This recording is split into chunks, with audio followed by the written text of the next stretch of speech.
लिखना है point. If one of the condition, if, हाँ यस, जो कैरेक्टरिस्टिक ऑफ हम लोग केमिकल इक्विलिब्रियम लिखवा पढ़ रहे थे उसमें नेक्स्ट पॉइंट में लिखिएगा, ठीक है। If one of the condition,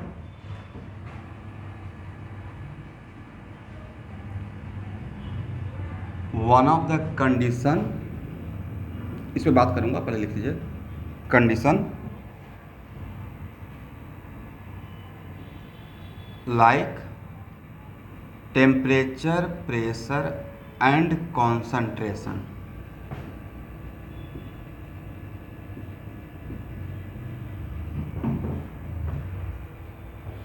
under which equilibrium exist, under which equilibrium exist is changed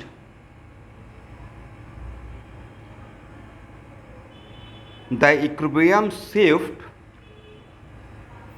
the equilibrium shift and a new equilibrium is reached, the equilibrium shift and a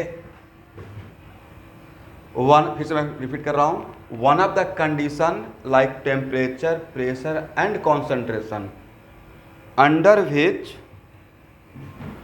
equilibrium is reached, equilibrium is exist लिखिएगा, not reached, exist is changed, then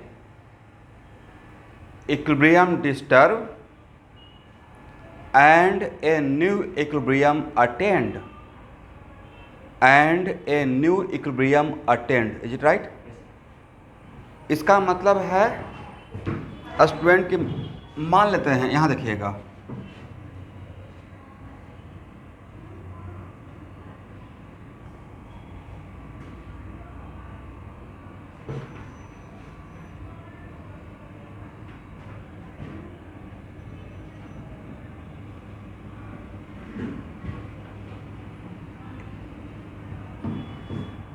अब यहाँ पे सबको रुकना है इस point को समझने के लिए।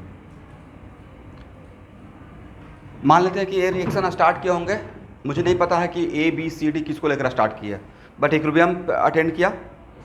अब जब इक्विलिब्रियम पॉइंट पे ऑलरेडी हम लोग आ चुके हैं, तो इक्विलिब्रियम पॉइंट पे अगर हम लोग पहुंचे हुए हैं और मुझे नहीं पता है कि इसमें से A B C D liquid है, गैस है, क्या है, मान लेते कुछ हो सकता है, one of the all of A B C D में अगर वन ऑफ द गैस है तो प्रेशर भी इन्वॉल्व हो गया। मान लेते हैं कि B R at T equal to T equilibrium, अगर हम लोग T equal to T equilibrium point पे आ गए हैं,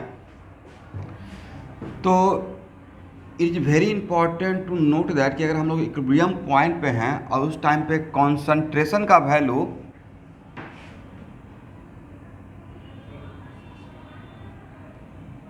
सपोज कीजिए इसका 4 मोल पर लीटर है, कॉन्सेंट्रेशन में मोल पर लीटर में दे रहा हूँ, कॉन्सेंट्रेशन रिप्रेजेंट कर रहा हूँ, ठीक है ना।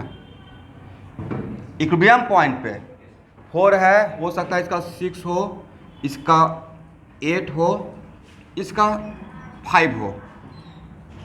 तो सर इक्विलिब्रियम पॉइंट अटेंड करने के बाद जो भी ए बी सी डी का रेस्पेक्टिव कॉन्सेंट्रेशन रहेगा, तो आपसे पूछेगा कि what is meaning of old equilibrium point and new equilibrium point. तो इक्विलिब्रियम पॉइंट का मतलब होता है कि after reaching the equilibrium point, लेकिन ये जो इक्विलिब्रियम पॉइंट आएंगे उस इक्विलिब्रियम पॉइंट के कुछ तो टेम्परेचर फिक्स होगा, T equal to T naught, right.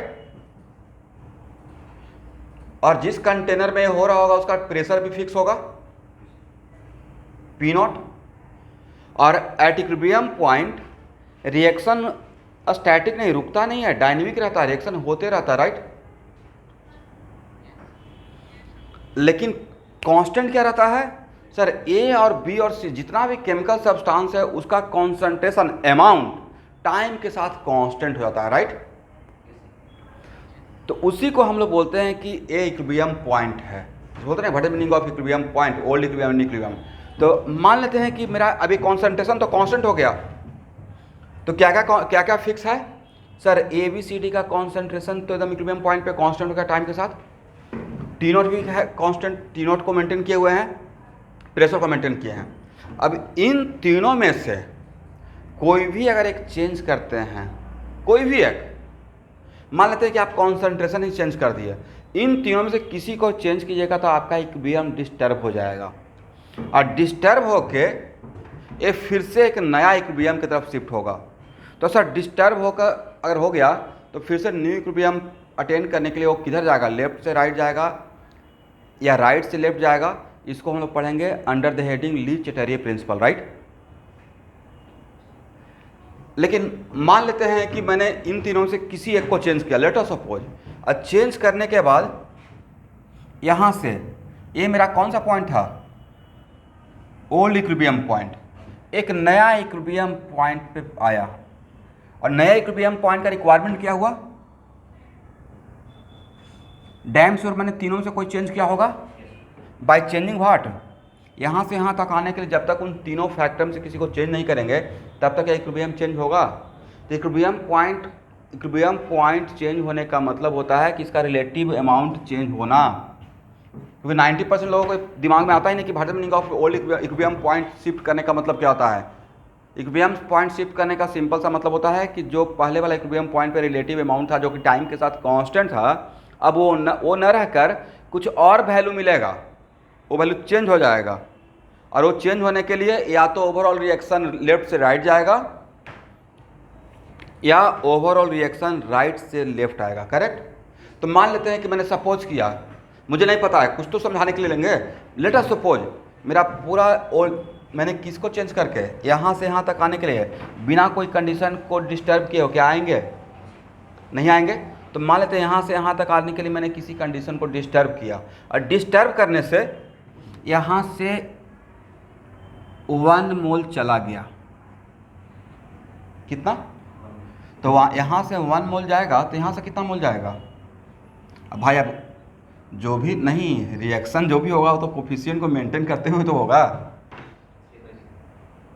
Right. इसका 2 मोल के लिए इसका 3 मोल, तो इसका 1 मोल के लिए 3/2, राइट। 1.5, और बनेगा भी तो इसके कोफिशिएंट को मेंटेन करते हुए, तो इसका 2 के लिए 5 बनता है, तो 1 के लिए, तो इसमें 2.5 ऐड हो जाएगा, इसमें 2 के लिए 4 बनता है तो 1 के लिए 2 बनेगा। एग्री है ना आप लोग। इसका मतलब अब ये जो नया इक्विलिब्रियम पॉइंट पे इसका अमाउंट कितना बचा, 4.5, इसका कितना बचा, 3, राइट। तो अब न्यू इक्विलिब्रियम पॉइंट मिला, और न्यू इक्विलिब्रियम पॉइंट पे हम लोग लेफ्ट से राइट जाकर अटेंड किए, शायद ऐसा सिचुएशन बन गया होगा। तो अब न्यू इक्विलिब्रियम पॉइंट पे जो 3, 4.5, 10.5 और 7, अब वो टाइम के साथ कांस्टेंट रहेगा, मतलब यहाँ तक डिस्टर्ब किए तो ये फिर से ओवरऑल नेट रिएक्शन किसी डायरेक्शन में जाना स्टार्ट हो गया, मतलब रेट ऑफ फॉरवर्ड और रेट ऑफ बैकवर्ड इक्वल नहीं रहा, और अगर लेफ्ट से राइट जा रहा है मतलब फॉरवर्ड ज़्यादा हो गया, शायद आपने ऐसा डिस्टर्बेंस दिखाया कि फॉरवर्ड ज़्यादा हो गया, राइट। तो फॉरवर्ड ज़्यादा हो गया तो अब इसलिए इसका अमाउंट ए और बी का कम होगा और सी और डी का ज़्यादा होगा, और उसके बाद आपने ऑब्जर्व किया कि अगेन एक कांस्टेंट हो गया टाइम के साथ अमाउंट, और वो वैल्यू कितना है, 3 है, 4.5 है, 10.5 और 7 है। तो इसी को बोलते हैं न्यू इक्विलिब्रियम पॉइंट पे आना, समझ गए। तो अब क्लियर हो गया कि what the meaning of old equilibrium point और न्यू इक्विलिब्रियम पॉइंट। चलिए, इट कंपलसरी कि ओल्ड इक्विलिब्रियम से न्यू इक्विलिब्रियम के लिए ऑलवेज लेफ्ट से राइट जाएंगे डिपेंडिंग अपॉन सिचुएशन, राइट। तो सर किधर जाएंगे वो कौन बताएगा, तो वो बताएगा ली चेटेरिया प्रिंसिपल। ली चेटेरिया प्रिंसिपल से ही आपको पहले पता चल जाएगा, उसके पीछे मेन कोर है comparison of KC and QC, okay. चलिए, हाँ बोलिए।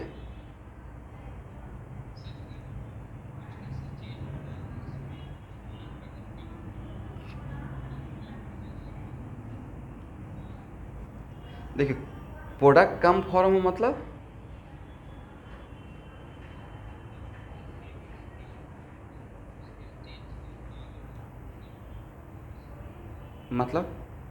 वो भी नहीं समझा।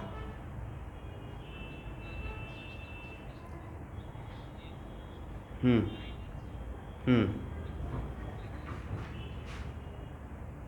देखिए कहाँ जाएगा ये आपके हाथ में नहीं है, कहाँ जाएगा वो डिसाइड करेगा इक्विलिब्रियम कांस्टेंट, राइट।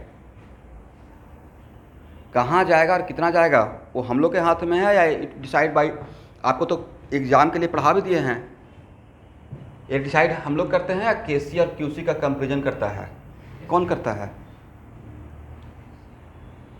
तो कितना जाएगा, क्यों जाएगा, all depends on comparison of QC and KC, right. आपने हो सकता है कि ऐसा डिस्टर्ब किया कि केसी का वैल्यू केसी जो था उतना उस रेशियो ही चेंज नहीं किया। मान लेते हैं कि मैंने बोला कि देखिए मेरा केसी का वैल्यू, सब कुछ केसी के हाथ में रहता है, हालांकि आगे का बात पूछ रहे हैं, इसका 2/3 रेशियो है। आप 2/3 है और आप इस तरीके से चेंज किए कि अभी भी रेशियो 2/3 है, तो चेंज ही नहीं होगा, डिस्टर्ब नहीं हुआ। अब बहुत इक्वल प्रोपोर्शन में डिस्टर्ब किए, मतलब डिस्टर्ब नहीं किए, राइट। चेंज किए बट केसी का वैल्यू ही चेंज नहीं हो पाया, मतलब उसका जो रेशियो था राइट हैंड साइड में वो नहीं डिस्टर्ब हुआ, वो केसी क्यूसी नहीं बन पाया, राइट। इसलिए कहाँ जाएगा, क्यों जाएगा, all depends on comparison of KC and QC, okay. कम बनेगा ज़्यादा हाँ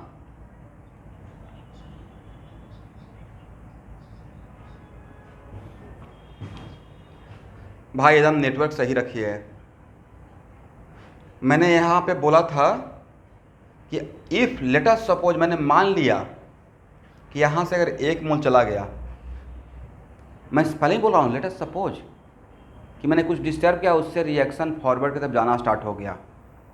अब जब मैं मान ही लिया कि फॉरवर्ड तरफ जा रहा है, तो इसमें एक क्वेश्चन आता है क्या कि क्यों जा रहा है, क्यों और जाएगा, वो तो क्वेश्चन बाद में आएगा ना। मैंने लेट अस सपोज, मैंने कुछ 3 कंडीशन में से किसी एक कंडीशन को डिस्टर्ब किया और सपोज किया कि रिएक्शन लेफ्ट से राइट फॉरवर्ड की तरफ जा रहा है, करेक्ट। गमछी देखिए, गमछी गमछी।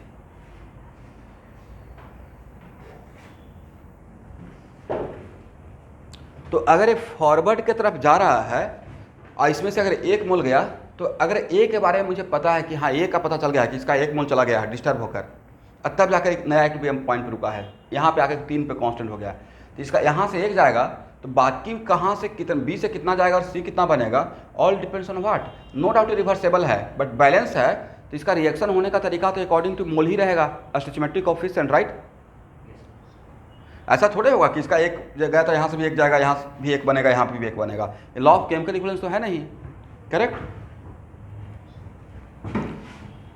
चलिए, तो सिंपल सा बात था, मैंने यहाँ पे समझाने की कोशिश किया कि आप ये डिफरेंस को समझ पाएँ कि न्यू इक्विलिब्रियम पॉइंट और ओल्ड इक्विलिब्रियम पॉइंट और इक्विलिब्रियम पॉइंट डिस्टर्ब होने का मतलब क्या होता है। तो ओल्ड इक्विलिब्रियम पॉइंट तो मतलब पहले इक्विलिब्रियम पॉइंट पे थे, आपने कुछ उसको डिस्टर्ब कर दिया, अब फिर से डिस्टर्ब होने के बाद फिर से वो जाकर किसी पॉइंट पे आकर कांस्टेंट हो रहा है। क्या कांस्टेंट हो रहा है, रिलेटिव अमाउंट, राइट। अब एक नया इक्विलिब्रियम पॉइंट पे ऑलवेज अब 3 बन गए, यहाँ पे अगर आकर कांस्टेंट मिल रहा है, इसका मतलब 4.5 भी कांस्टेंट रहेगा, 10.5 भी कांस्टेंट रहेगा और 7 भी कांस्टेंट रहेगा, राइट।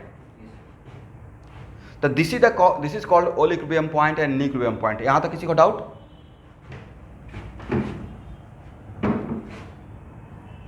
चलिए अब next point, a catalyst does not change the position of equilibrium. A catalyst does not change the position of equilibrium. एक मिनट, तो मैंने क्या बोला कि catalyst does not change the position of equilibrium. इसका मतलब ये तभी हुआ होगा कि कैटलिस्ट अगर डाले होंगे तो जितना अमाउंट से फॉरवर्ड रेट ऑफ रिएक्शन को इंक्रीज करेगा, शायद सेम अमाउंट से बैकवर्ड रेट ऑफ रिएक्शन को इंक्रीज कर देगा, राइट। और दोनों का इक्वल रेट से अगर इंक्रीज कर दिया, एक कुछ ऐसा बात है कि मान लेते हैं कि कोई पॉइंट है कॉमर्स कॉलेज, और यहाँ पे 2 फ्रेंड थे, मिस्टर ए मिस्टर बी। अभी इनको साइकिल दिया गया तो पता चला कि और एकदम रेट उसका स्पीड को प्रोपोर्शन में मेंटेन किया हुआ है, तो यहाँ पे कॉमर्स में आके मिले। अब उनको बाइक दे दिया गया, लेकिन इनका अगर 10 किलोमीटर पर आवर मेंटेन करने के लिए बोला गया है और इसका 20 किलोमीटर पर आवर, तो ऑब्वियसली बाइक देने के बाद हो सकता है कि 40 किलोमीटर पर आवर रहेगा, राइट। तो इनका पहले का रेशियो क्या था, 1:2। तो यहाँ भी बाइक देने के बाद भी उनको बोल दिया जाएगा किसी भी रेशियो को मेंटेन करना है, तो इसका कितना मेंटेन करना पड़ेगा, 40 किलोमीटर पर आवर, राइट। इसका मतलब प्रोपोर्शन सेम है लेकिन फास्ट हो गया है, तो अभी भी भाई आके कॉमर्स में ही मिलेगा, राइट। लेकिन दोनों में डिफरेंस क्या रहेगा? तो डिफरेंस ये रहेगा कि जब बाइक दे देंगे तो जल्दी मिल जाएगा, राइट। इसका मतलब ये हुआ, इसको लिखना नहीं है, इसको आराम से पढ़ेंगे लास्ट क्लास में। यहाँ देखिए, अगर आपका केमिकल इक्विलिब्रियम रैपिड इक्विलिब्रियम नहीं है, स्लो है, तो स्लो रिएक्शन में एक एक्टिवेशन एनर्जी भी होता है, राइट। तो इसको क्या बोलिएगा sir? Activation energy for forward, क्योंकि अब रिवर्सेबल है ना। और इसको क्या बोलेंगे? यहाँ से यहाँ आने को activation energy of backward, correct. और इसमें से बहुत लोग को पता भी होगा कि कैटलिस्ट क्या करता है, एक्टिवेशन एनर्जी को कम कर देता है। और 12th वाले बच्चों को केमिकल काइनेटिक्स में बहुत डेप्थ में पढ़ाऊंगा, ठीक है। अब मान लेते हैं कैटलिस्ट डाल दिए, तो कैटलिस्ट क्या करेगा? इस पीक को कम कर देगा, राइट। ऊपर लेके जाएगा या नीचे लेकर आ जाएगा? इसको चेंज नहीं करता है भाई, ये जहाँ पे है और ये जहाँ पे है। इसका मतलब कैटलिस्ट रिलेटिव अमाउंट जो है इक्विलिब्रियम पॉइंट का, इक्विलिब्रियम पॉइंट को चेंज नहीं करता। मैंने लिखवाया ना, catalyst does not change the equilibrium point. मतलब अगर बिफोर कैटलिस्ट अगर आपके पास 4, 6, 8, 5 है इक्विलिब्रियम पॉइंट पे इसका अमाउंट, तो आफ्टर डिजॉल्विंग कैटलिस्ट 4, 6, 8, 5 ही नजर आएगा, वो इक्विलिब्रियम पॉइंट चेंज नहीं करता है।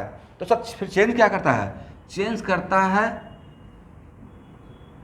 अब ये रहेगा एक्टिवेशन एनर्जी फॉरवर्ड का वैल्यू कम हो जाएगा, तो सर बैकवर्ड का भी कम हो जाएगा, correct.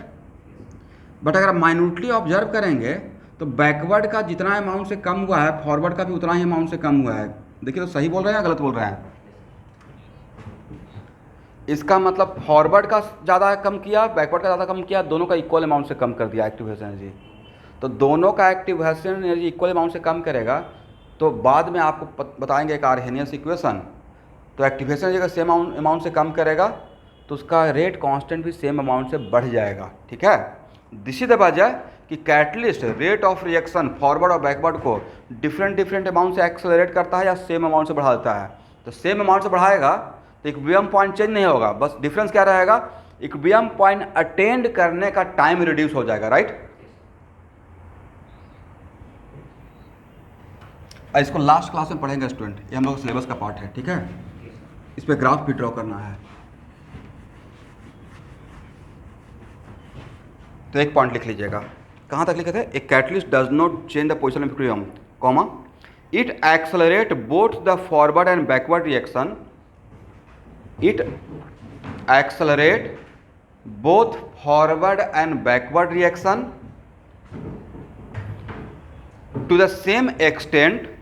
to the same extent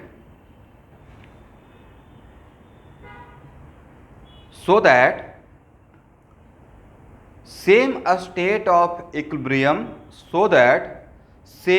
state of equilibrium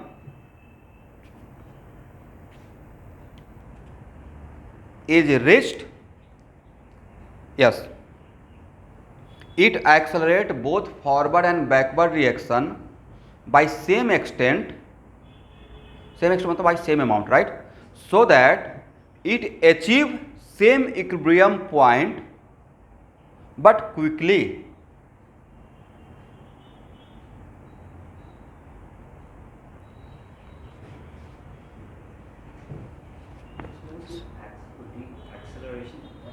accelerate का मतलब फास्ट करना। अब यहाँ पे एक स्टूडेंट का क्वेश्चन है कि सर स्लो भी तो कर सकता है। हाँ, तो वहाँ पे वो निगेटिव कैटलिस्ट रहेगा, but we are talking about positive catalyst, ठीक है। वो ऐसा होता है कि कैटलिस्ट उसको स्लो भी कर सकता है, तो स्लो करेगा तो उस टाइम पे ज़्यादा टाइम लगेगा। बट यहाँ पे जो मेरा दिमाग में जो सेंस चल रहा है वो है कि हम लोग ऐसा कैटलिस्ट यूज़ करें जिसमें कि एक्टिवेशन एनर्जी कम हो रहा है, ठीक है। चलिए, यहाँ तक समझ में आ गया?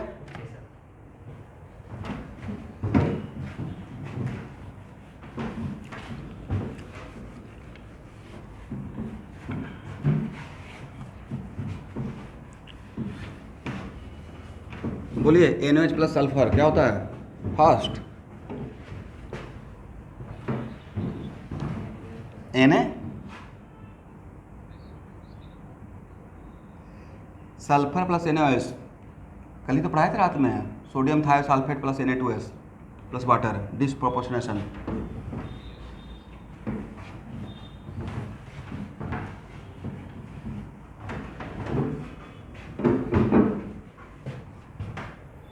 फास्फोरस प्लस NaOH क्या होता है?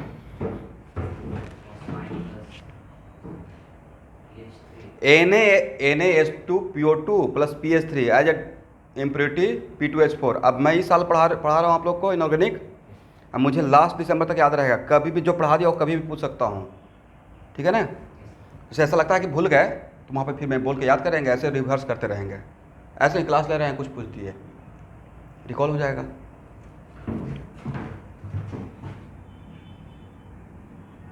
लॉ ऑफ मास एक्शन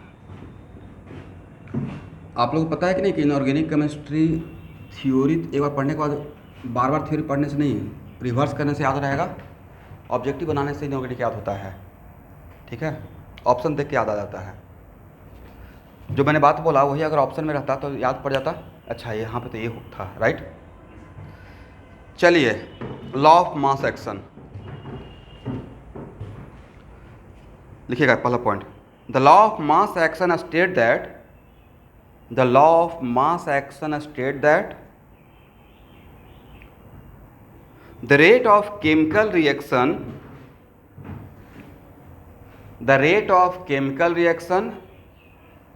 अब यहाँ पे क्रैश वाले बच्चे ये समझिएगा कि यहाँ जो मैं बोल रहा हूँ वो लॉ ऑफ मास एक्शन बोल रहा हूँ, केमिकल काइनेटिक्स वाला रेट लॉ नहीं बोल रहा हूँ, ओके। क्योंकि यहाँ पे केमिकल इक्विलिब्रियम में हम लोग का फॉरवर्ड के लिए भी 1 स्टेप रहता है, बैकवर्ड के लिए भी 1 स्टेप रहता है, it is kind of elementary reaction, okay. The law of mass action states that rate of chemical reaction is proportional to product of concentration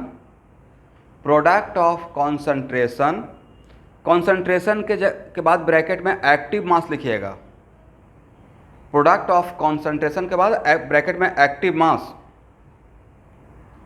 of reacting substance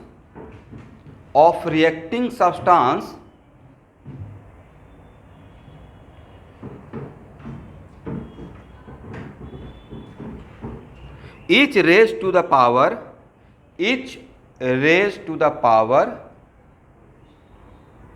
that is equal to corresponding stoichiometric coefficient,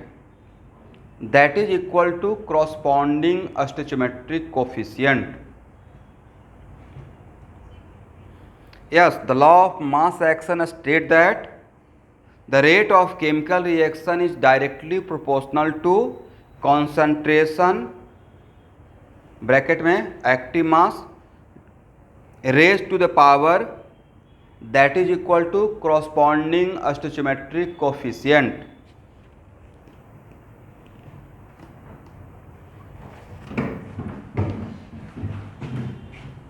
अब यहाँ देखिए student, अब यहाँ पे एक term आ गया active mass, पहले इसको समझ लेते हैं फिर बाद में इसको बात करेंगे, ठीक है। तो एक्चुअल में मान लेते हैं कि आपसे मोलरिटी ऑफ वाटर पूछेंगे तो आप तो ही बोलेंगे ना, number of mole of water divided by volume.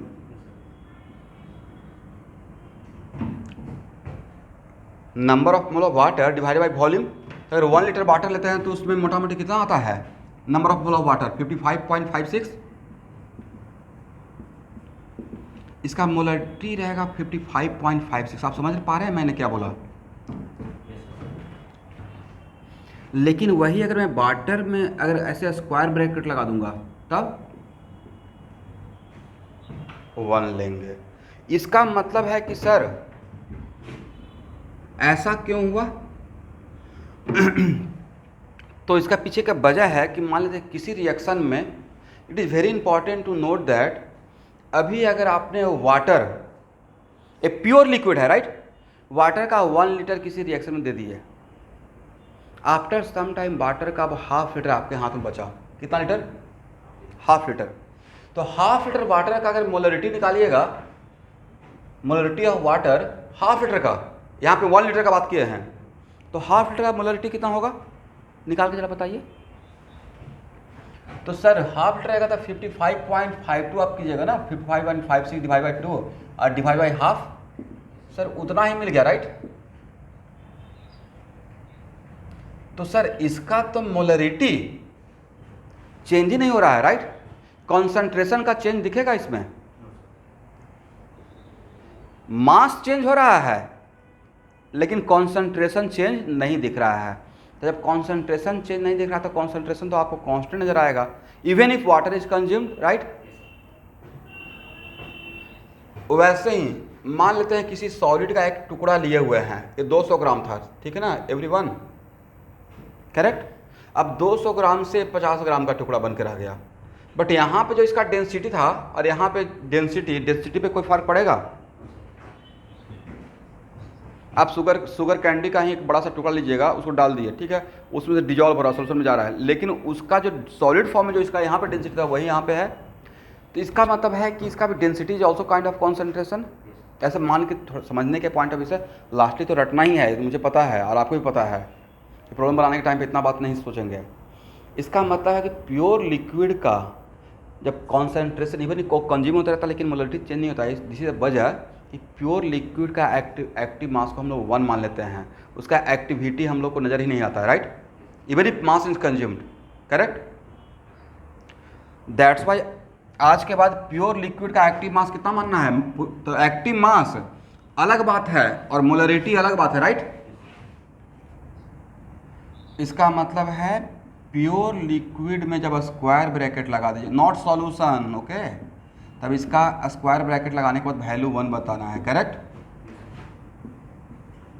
और सॉलिड का भी कितना बताना है, 1 लेना है।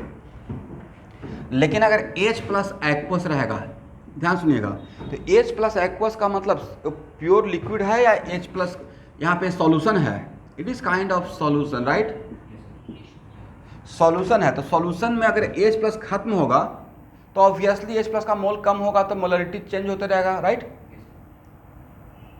H प्लस अगर कंज्यूम होगा और वॉल्यूम अगर लिक्विड का कांस्टेंट है और H प्लस कंज्यूम हो रहा है तो इसका कॉन्सेंट्रेशन चेंज होते हुए नजर आएगा आपको, करेक्ट ना। दिस इज द वजह कि एक्टिव मास यहां देखिएगा, एक्टिव मास डाइल्यूट सॉल्यूशन का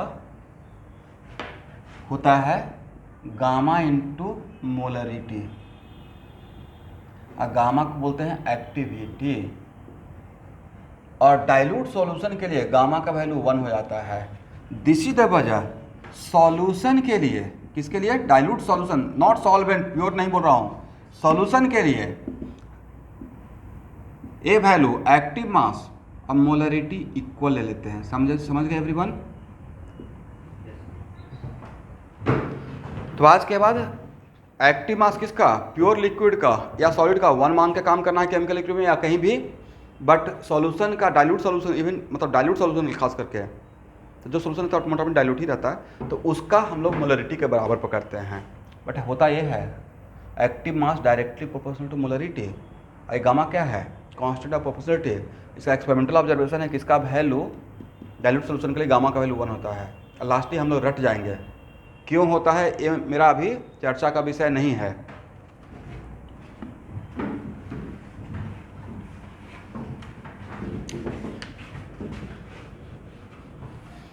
याद रहेगा। चलिए अब एक एग्जांपल से इसको समझते हैं, लॉ ऑफ मास सेक्शन को।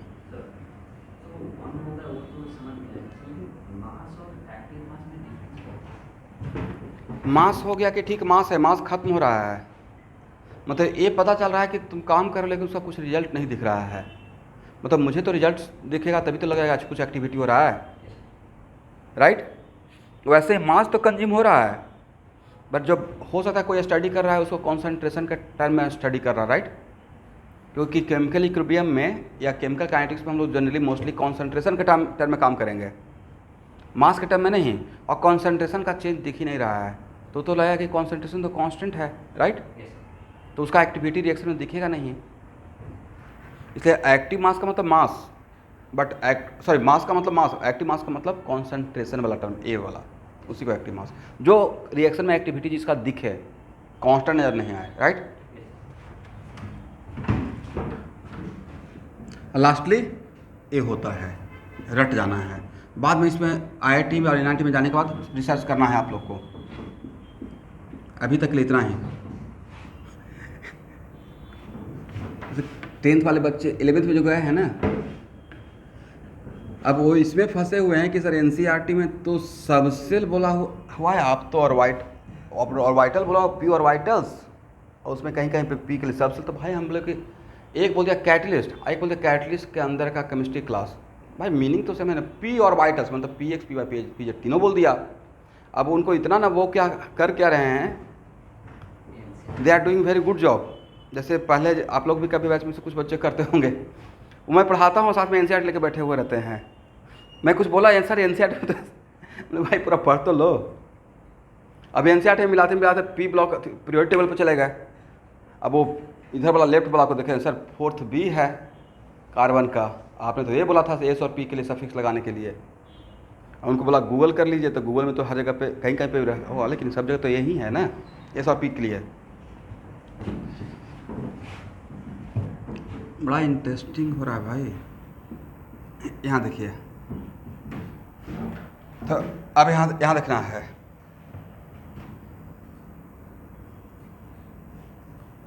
It is very important to note that forward direction के लिए मैंने केमिकल सब्सटेंस बोला था, रिएक्टिंग प्रोडक्ट से बचा यहाँ पे, right. Reacting substance forward direction के लिए कौन रिएक्टिंग सब्सटेंस है, A and B।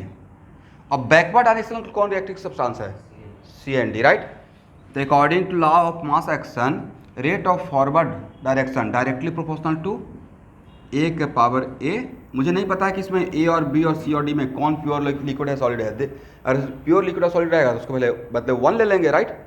तो A के पावर A, B का पावर B, आप सब लोग समझ पा रहे हैं।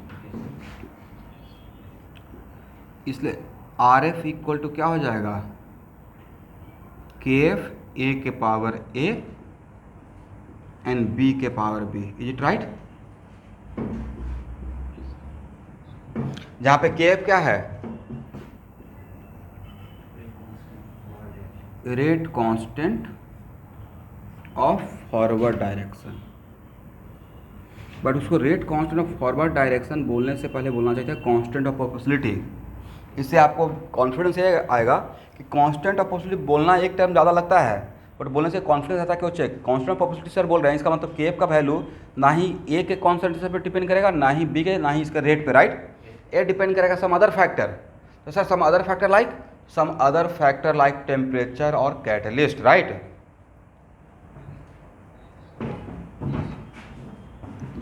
और इन सब को तो देखिए एक्चुअली जब केमिकल काइनेटिक्स जब पढ़ाऊंगा, या जो लोग पढ़ लिए होंगे, तो केमिकल काइनेटिक्स में आर्हेनियस ने क्या किया, सिर्फ 1 डायरेक्शन के लिए काम किया, रेट ऑफ रिएक्शन के लिए या ऑर्डर ऑफ जो भी निकालना है। अब उसी को केमिकल इक्विलिब्रियम क्या कर दिया गया, दोनों डायरेक्शन के लिए, राइट। उसी चीज़ का यहाँ पे अप्लाई कर दिया गया। तो रेट ऑफ बैकवर्ड डायरेक्शन क्या हो जाएगा, डायरेक्टली प्रोपोर्शनल टू C के पावर C एंड D के power D, is it right. तो रेट ऑफ बैकवर्ड डायरेक्शन के लिए क्या हो जाएगा, KB C के पावर C एंड D के power D, is it right. यहाँ पे KB क्या बोलिएगा, rate constant of backward direction. अब बोलिए what the condition to achieve the equilibrium point. At equilibrium point, yes, main था कॉन्सेंट्रेशन का इक्वल होना या रेट ऑफ रिएक्शन का इक्वल होना, RF इक्वल टू RB, समझ गए। इसका मतलब KF A के पावर A, B के power B equal to KB एक C के पावर C एंड D के power D, is it right.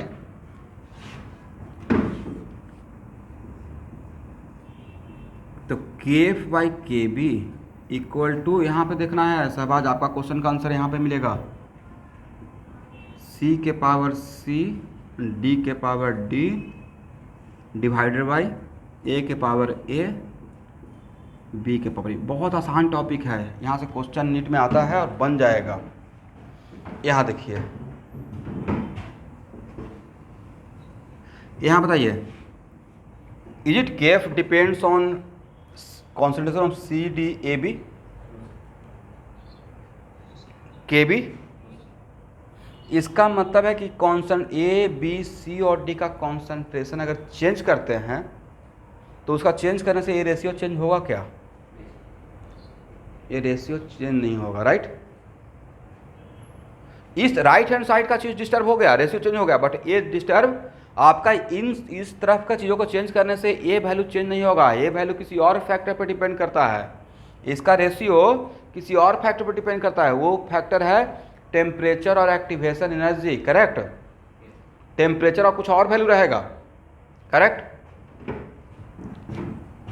चलिए, तो यहाँ देखिए, अब के एफ बाई के बी तो आपने इक्वल कर दिया ना, तो अगर इक्वल कर दिया, अगर इक्वल हो गया तो उस टाइम पे बात कर रहे हैं इक्विलिब्रियम पॉइंट का, तो कॉन्सेंट्रेशन किस टाइम का लेंगे? टी इक्वल टू 0 का। इक्विलिब्रियम पॉइंट मतलब आपने इक्विलिब्रियम पॉइंट पे अचीव कर गया, राइट। तो यहाँ पे कॉन्सेंट्रेशन भी किस पॉइंट का लेंगे? इक्विलिब्रियम पॉइंट का, इज इट राइट?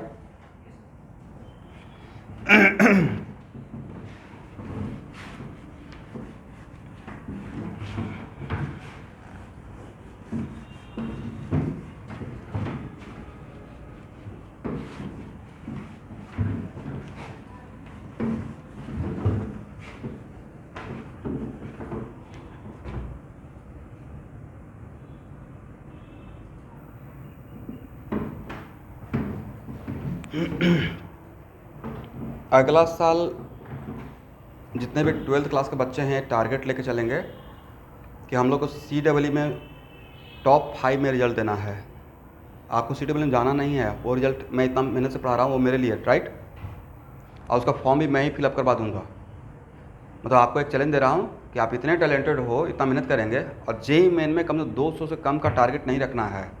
200 से कम का टारगेट अगर लेके चलते हैं और आता है तो मुझे ख़राब लगा कि मैंने बेकार में DK सिंह का एक प्रॉब्लम लगवाया, या क्वेश्चन बैंक पे इतना फोकस कर रहे हैं। सुबह शाम लगे हुए हैं, आपके बैच में देखते हैं एकदम जी जान से लग गए हैं, कितना क्लास दे रहे हैं, राइट। इसलिए मेहनत बढ़ा दीजिए जितना कर सकते हैं। अगला 1 साल ऐसा पढ़िए कि पूरा लाइफ किसी को एग्जाम्पल दे सके मेरे जैसा, ताकि उस सामने वाला सुनते सुनते बोर हो जाए कि एक ही बात डेली बोलते हैं।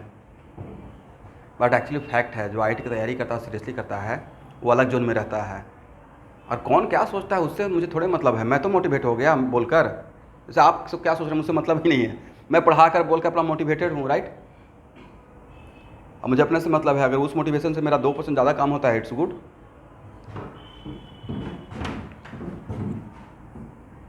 इसे बिल्कुल वैसा तैयारी करना है। स्पीड कैसे आएगा उसके लिए मैं बहुत विगरसली तैयारी करवा रहा हूँ, आप मतलब काम कर रहा हूँ उस पर।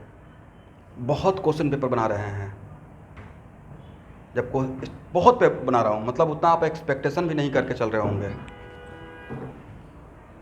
कम से कम नीट का फुल टेस्ट का 30-40 पेपर बना रहे हैं। और इसमें कुछ क्रैश कोर्स के बच्चे को शायद मिल भी रहा होगा, मिल रहा है ना। अभी तक कितना पेपर मिल चुका है आप लोग को? 12 ग्रुप में नीट का फुल टेस्ट मिला है आप लोग को। और अभी लास्ट होते होते कम से कम तो 30 फुल टेस्ट तो मिल जाएगा। तो इन लोग के लिए 30 है तो आप लोग के लिए कम से कम 50 तक का रहेगा। डेली 2 दीजिए, एक सुबह जब तैयारी पूरा हो जाए तो 2 महीना बचा रहेगा, एक सुबह एक शाम, एक सुबह एक शाम। इतना टेस्ट दीजिए कि एकदम लगे कि यूज टू हो गए, सारा देखा हुआ क्वेश्चन नजर आ जाए, राइट। कुछ चेंज नहीं हुआ है, मुझे इस बात से बड़ा तकलीफ है शहबाज। कहाँ चेंज हुआ बताइए। तो इसका मतलब आप लाइन बाय लाइन आप लोग नहीं पढ़ते हैं। अभी भी 180 ही क्वेश्चन है, राइट। 180 ही है। उसमें क्या कर दिया गया कि कैसे आपको गुरुकुल ग्रामर में रहता है, क्वेश्चन 10 का ए बनाओ, नहीं तो बीच में और देके ए बनाओ, राइट। तो इट्स गुड ना। ये टफ कर दिया गया है या इजी कर दिया गया है? भाई ये कोरोना वाला के लिए थोड़ा सा रहम किया गया है, ये मत एक्सपेक्ट कीजिए आपके टाइम पे भी ऐसा ही रहेगा, राइट। पैटर्न फिक्स है, चार बार JEE मेन होगा, फिक्स है क्या? मतलब पैटर्न क्या रहेगा उसमें तो दौड़ना ही नहीं है। पैटर्न जो आएगा वो 2 महीना पहले पता चलेगा, राइट, जब आपका फॉर्म निकलेगा। इनका पैटर्न को लेके आप खुश हो रहे हैं, मतलब हम लोग अपने पैटर्न पे फिक्स रहेंगे अभी, राइट। इसलिए ये जो ऑप्शन दे दिया गया इन लोग को, ये लोग बेचारे इतना फ्रस्ट्रेशन में थे इस बार वाले, तो उनको बोला गया कि थोड़ा सा एक काम करते हैं, तुमको 20 क्वेश्चन का ऑप्शन देते हैं, ये नहीं बनेगा तो ये भी बना लेना, ये नहीं बनेगा तो ये बना लेना, राइट। तो थोड़ा ज़्यादा अच्छा हो गया आज। हाँ, इससे टफ रहा या ईजी हो गया? थोड़ा ईजी हो गया।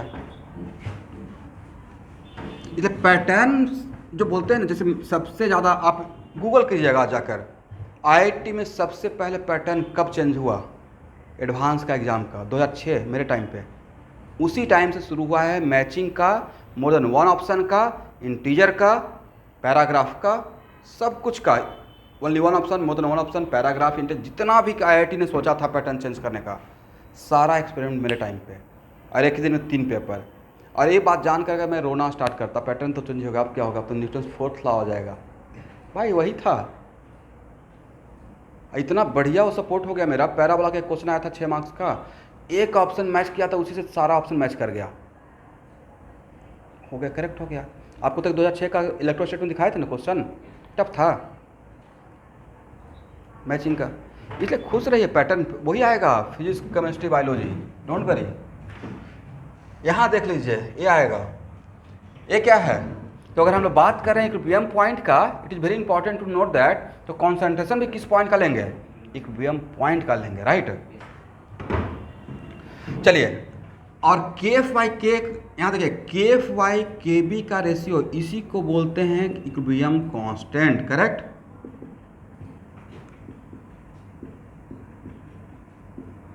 Is it equilibrium constant depends on concentration of A B C D? इसका मतलब it does not depend on, क्योंकि कांस्टेंट ऑफ प्रोपोर्शनलिटी का रेशियो है, right. It does not depend on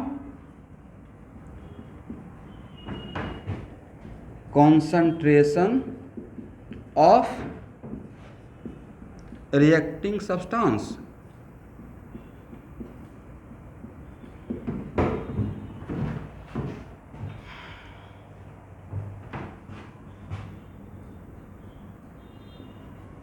ठीक है, ये रिएक्टिंग सब्सटेंस से कॉन्सेंट्रेशन पर डिपेंड नहीं करेगा। तो किस पे डिपेंड करेगा? It depends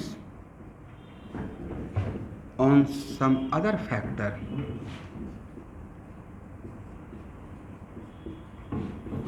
like temperature and delta H। ये बाद में हम लोग लास्ट क्लास में पढ़ेंगे, ठीक है। अब यहाँ देखिए, यहाँ देखिएगा, ये आपको याद रहेगा कि के इक्विलिब्रियम इक्वल टू के एफ बाई के बी भी होता है। तो अगर मेरे असाइनमेंट में इस टाइप का ऑब्जेक्टिव मिलता है कि के इक्विलिब्रियम दे दिए और के बी दे दिए, के एफ निकाल लीजिएगा, मतलब इन तीनों में से कोई भी 2 देंगे तो एक निकल जाएगा। ऐसा अगर ऑब्जेक्टिव आएगा तो बन जाएगा, क्योंकि जनरली 90% बच्चों को पता रहता है के इक्विलिब्रियम इक्वल टू ए रटे हुए रहते हैं। के इक्विलिब्रियम इक्वल टू ए, इस फॉर्म में नहीं, K equilibrium equal to this one, correct. भाई वो के इक्विलिब्रियम ओरिजिनल था या ए ओरिजिनल था? यहाँ से ये लिखे ना।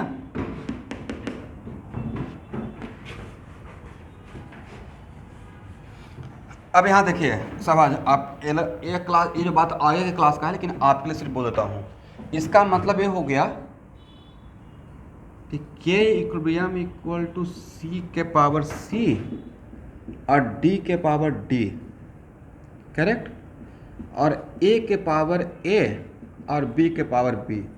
और इक्विलिब्रियम पॉइंट किसको चेंज करने से डिस्टर्ब हो जाता है?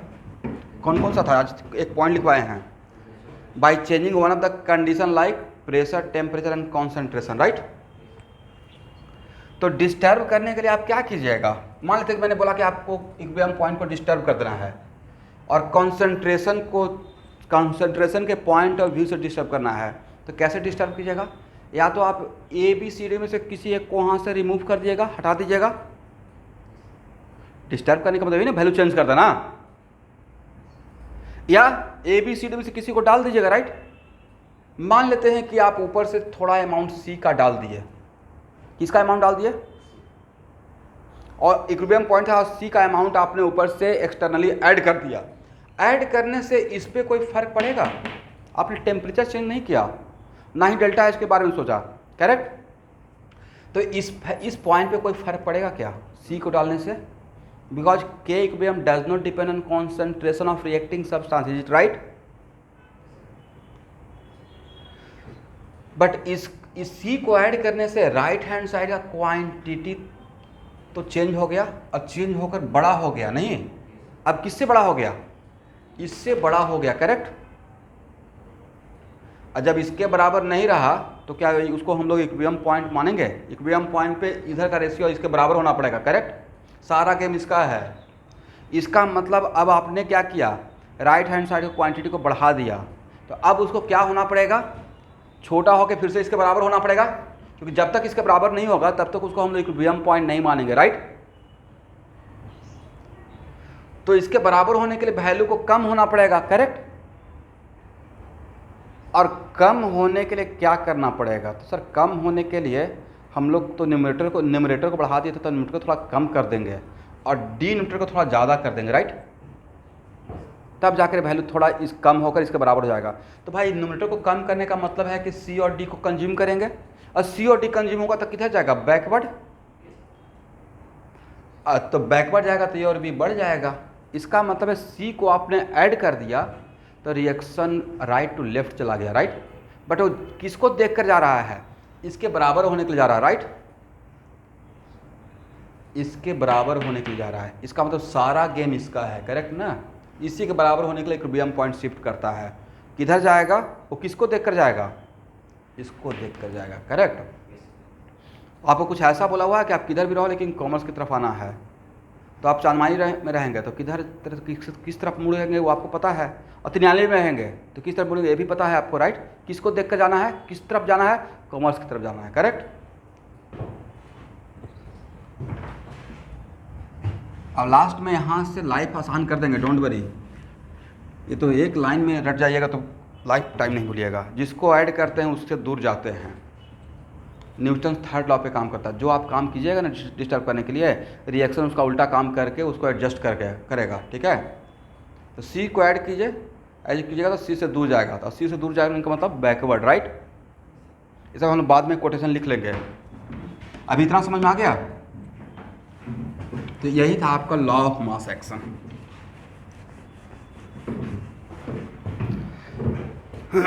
चलिए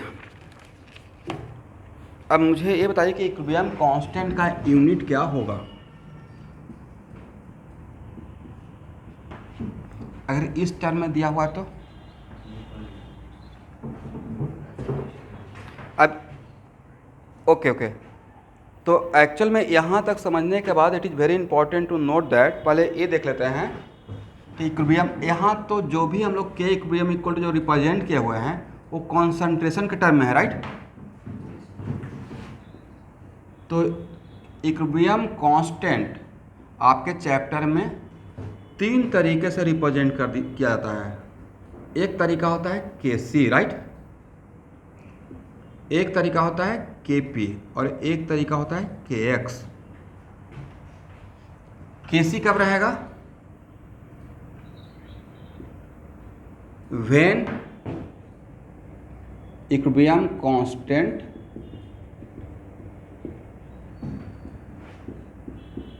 represents in terms of concentration, correct ना? Kp कब होगा?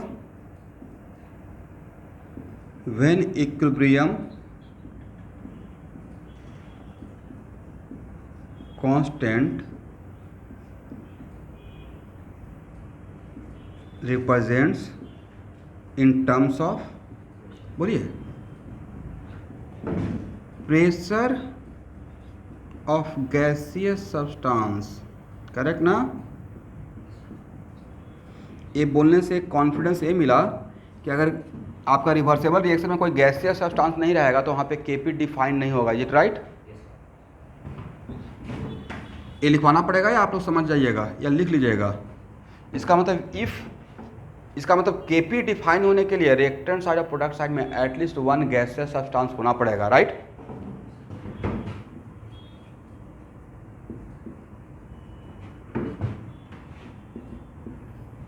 At least one gaseous substance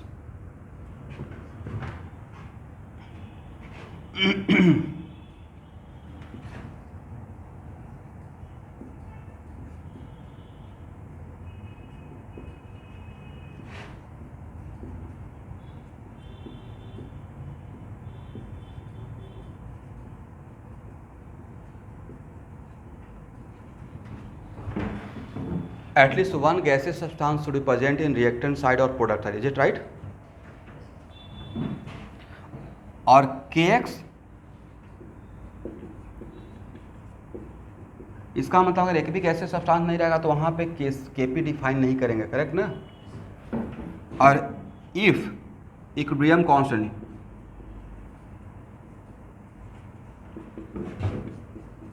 represents in terms of what? Mole fraction. यहां तक आ जाइए।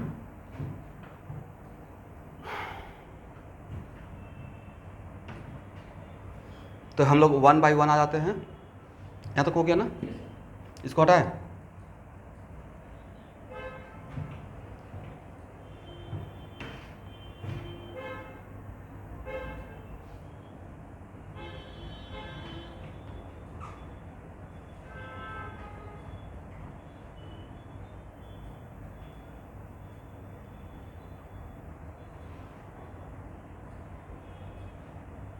हो गया?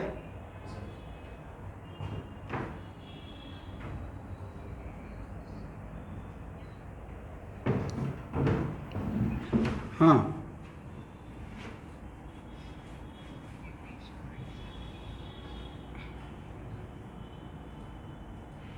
ओके, मैंने केपी के लिए ये बोला कि केपी तभी डिफाइन होगा जब at least one gaseous substance present इधर इन रिएक्टेंट साइड और प्रोडक्ट साइड, मतलब दोनों तरफ में से किसी भी तरफ अगर एटलीस्ट वन गैसियस सब्सटेंस रहेगा तभी केपी को हम लोग डिफाइन करेंगे। और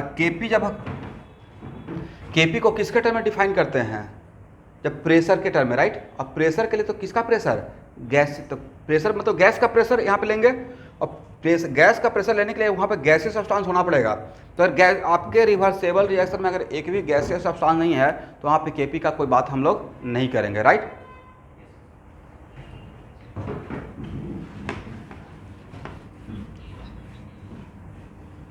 केएक्स था equilibrium constant if equilibrium constant represent in terms of mole fraction. क्या ब्लर आ रहा है क्या मेरा वीडियो?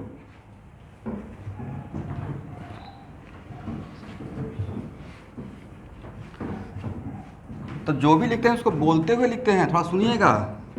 केएक्स के लिए मैंने क्या बोला? Equilibrium constant represent in terms of mole fraction, right?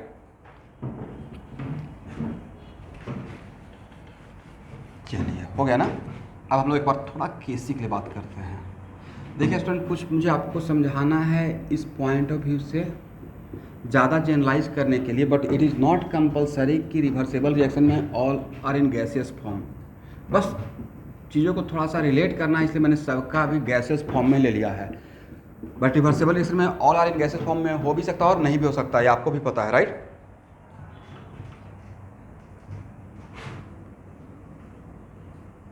यहाँ देखिए, it is very important to note that KC के टाइम पे हम लोग किसके टर्म में डिफाइन करेंगे? कॉन्सेंट्रेशन के टर्म में, राइट? सी के पावर सी, डी के पावर डी, और डिवाइड बाई ए के पावर ए और बी के power B. Is it right? अब बोलिए, what is the unit of KC? Unit of KC क्या होगा भाई?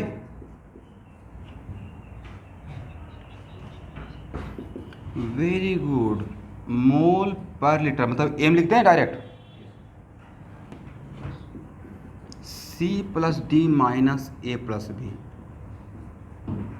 बट यहाँ पे तो चांस की बात है कि ऑल आर गैसेस, बट यहाँ पे केसी, यहाँ देखना है केसी का यूनिट लिखने से पहले किसी एग्जाम्पल के लिए इस बात का ख्याल कर लेना है कि प्योर लिक्विड और सॉलिड तो नहीं है, राइट। प्योर लिक्विड रहेगा तो उसके बदले तो 1 ही लेना है विदाउट एनी यूनिट, राइट। वो यहाँ पे आएगा ही नहीं फिर, करेक्ट ना। तो इस बात का ख्याल रहेगा।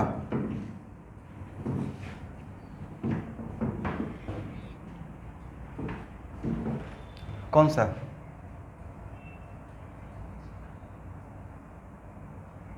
हाँ, एक इनका क्वेश्चन है ईशान, इसका यूनिट क्या है जरा बोली तो मुझे सबसे पहले समझाइए फास्ट।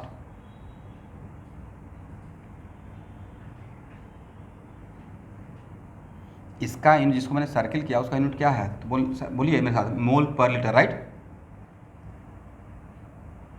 तो मोल पर लीटर के पावर कितना हो गया, C, करेक्ट। इसका यूनिट भी क्या है, मोल पर लीटर। तो मोल पर लीटर का यूनिट क्या हो गया, D। तो इन दोनों को अगर एक साथ जोड़ेंगे तो यूनिट क्या हो जाएगा, मोल पर लीटर के power C plus D, right. और नीचे में क्या था, मोल पर लीटर के पावर A प्लस B। तो ये तो कुछ ऐसा है ना कि मीटर का पावर x और मीटर के पावर y, तो पूरा ओवरऑल यूनिट क्या आता है, मीटर का power x minus y, it right. कुछ वैसा ही काम तो यहाँ पे किए, तो ये समझ में आ गया। अब मोल पर लीटर को मैं m से इंडिकेट करता हूँ, मोलरिटी से, राइट। तो this is the unit of Kc। मतलब Kc का यूनिट Kc का यूनिट लेस भी हो सकता है। अगर ये वैल्यू ऊपर में 0 आ गया, this minus this equal to 0, m का पावर 0 मतलब 1, मतलब इट इज यूनिटलेस, राइट।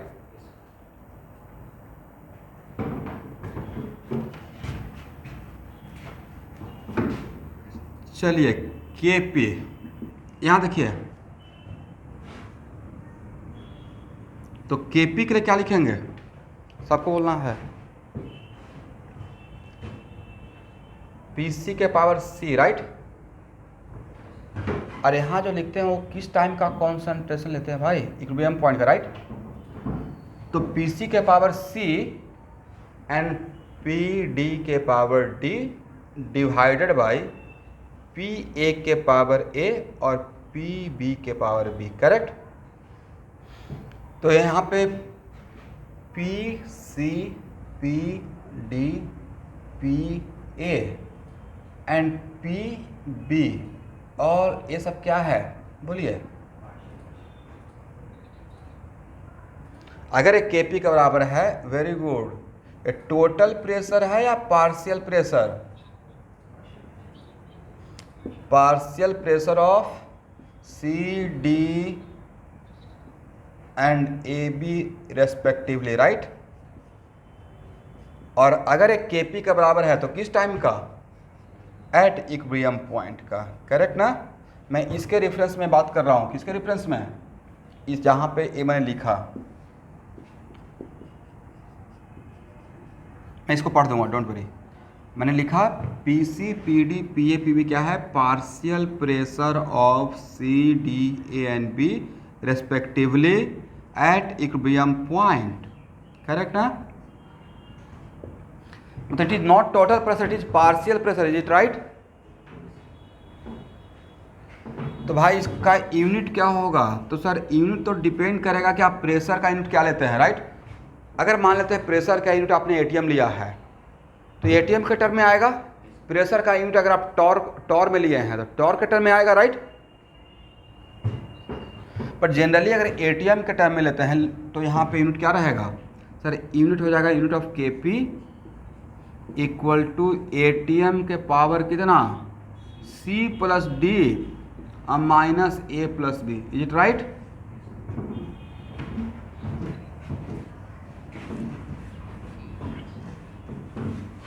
अब हेडिंग बनाइए, relation between Kp and Kc।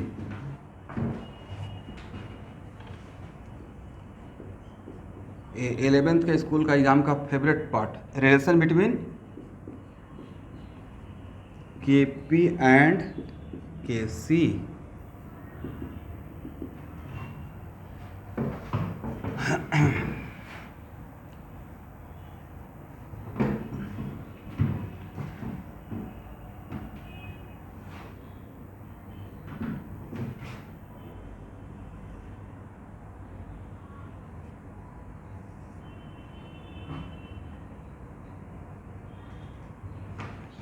यहाँ देखिए P V equal to NRT लिख सकते हैं। और it is very important to note that अगर गैसियस सब्सटेंस है तो कॉमन सेंस की बात है ना, गैसियस सब्सटेंस और रिवर्सेबल रिएक्शन सोच रहे हैं, मतलब container should be close container या it is open container. Open container में तो हम लोग नहीं सोचेंगे। अगर गैसियस रिएक्शन है तब रिवर्सेबल रिएक्शन सोच रहे हैं, इसका मतलब container should be close container, is right. तो P V equal to NRT, then P equal to N/V/RT, राइट। और N/V को क्या C बोल सकते हैं, कॉन्सेंट्रेशन मतलब मोलरिटी।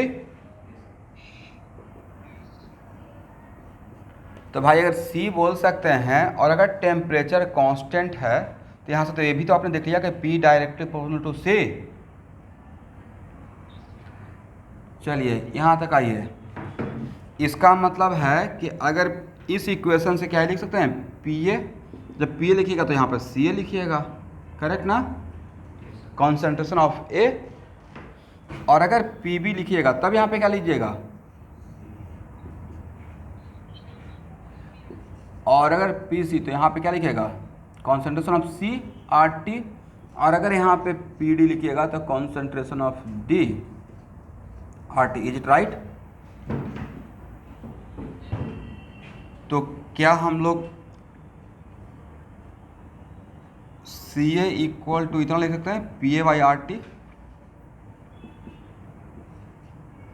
बोलते रहिएगा भाई, जहाँ पे हाँ ना बोलना रहता है वहाँ पे चुप हो जाते हैं। इसी को डायरेक्टली ऐसे लिख दें,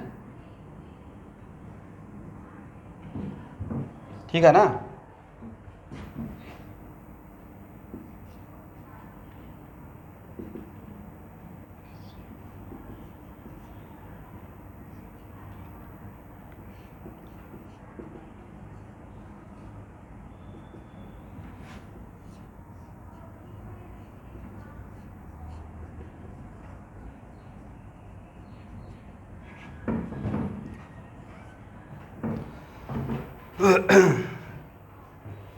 क्रैश कोर्स के स्टूडेंट ज्वाइन किए हुए हैं, ओके यस सर। आपके साथ कुछ 12th के स्टूडेंट भी ज्वाइन किए हुए हैं। इनका क्लास रात में कितना बजे तक चलता होगा पता है आपको? कभी कभी तो 11 तक चला जाता है। कल मोटा मोटी 10 बज ही गया था, राइट। समझे नहीं समझे? इसका मतलब है कि आपका भी कभी क्लास लग सकता है उस फॉर्मेट में, कर लीजिएगा ना।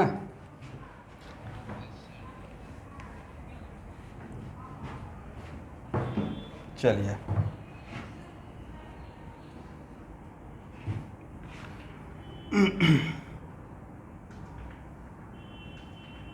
KC के लिए क्या था फिर से एक बार?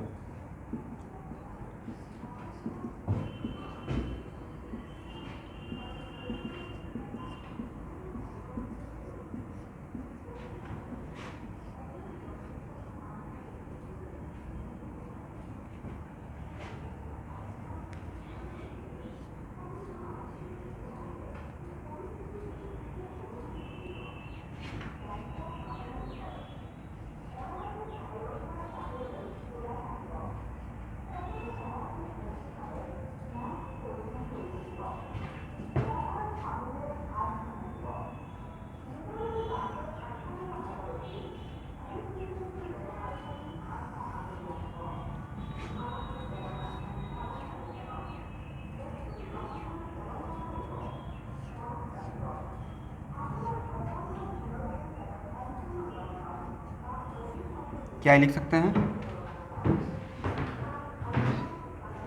चलिए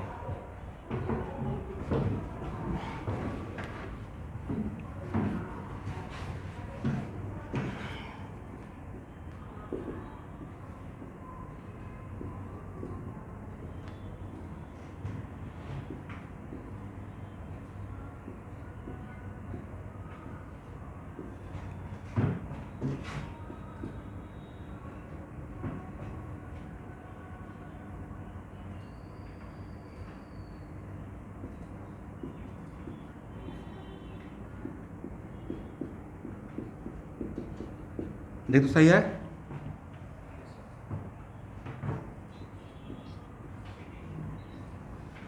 और ए ब्रैकेट को क्या हम लोग केपी बोल सकते हैं,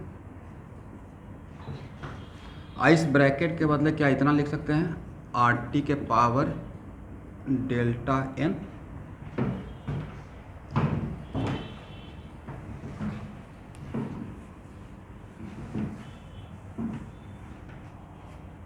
बट यहाँ पे डेल्टा एन क्या है, डेल्टा एन जी है, राइट। इसको क्या पढ़ेंगे, सम ऑफ कोफिशिएंट ऑफ गैसियस, नहीं ये तो पीपी इक्वल टू एनआरटी करके हुआ है ना, sum of coefficient of gaseous product, product मतलब राइट हैंड साइड वाला, right, minus sum of coefficient of gaseous reactant. याद रहेगा, कोफिशिएंट सिर्फ किसका लेना है, यहाँ पे सॉलिड का, लिक्विड का, या सिर्फ गैसियस का। यहाँ जो इसमें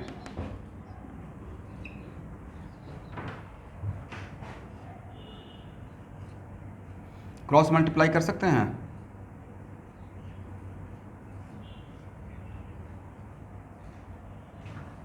कहाँ पे,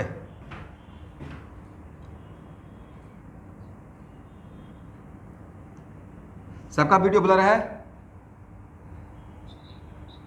भाई। जो भी क्लास करते हैं अगर गुवाहाटी से हैं प्लीज़ नेटवर्क अच्छा करिए। अगर नेटवर्क के सहारे ही पढ़ना है तो ऐसा नहीं कि मोबाइल के डेटा से सिर्फ काम चला रहे हैं। मैं कितना बार बच्चों को समझाया हूँ, सम टाइम्स थोड़ा पैसा खर्च करके पढ़ना होता है, एकदम नेटवर्क अच्छा रखना है।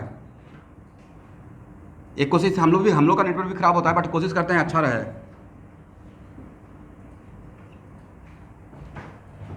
डेल्टा एन जी,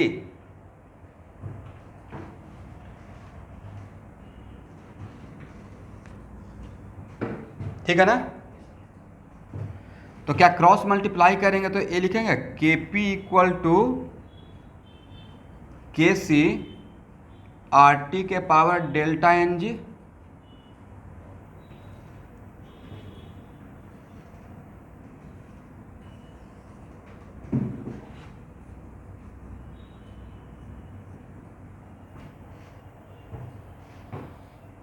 ठीक है ना। तो यहाँ पे मिस्टेक हो सकता है, इसको केयरफुल रहेंगे। बट यहाँ देखिए, यहाँ तक आ गए। इस इक्वेशन को ध्यान से देखते रहिए।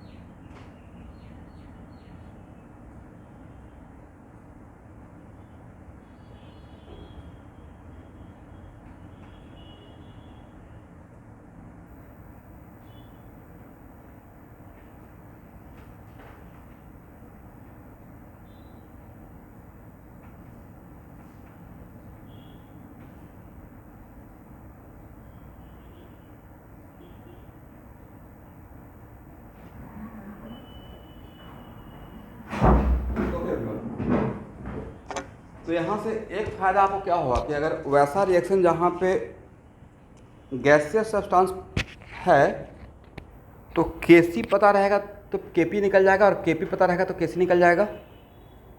रिलेशन निकल गया ना भाई। केसी पता रहेगा तो केपी निकल जाएगा, केपी पता रहेगा तो केसी निकल जाएगा। Is right? ओके।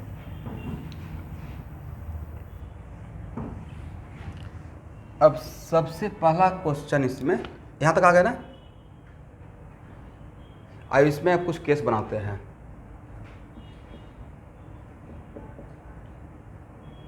अगर डेल्टा एन जी 0 है, मतलब गैसियस सब्सटेंस है।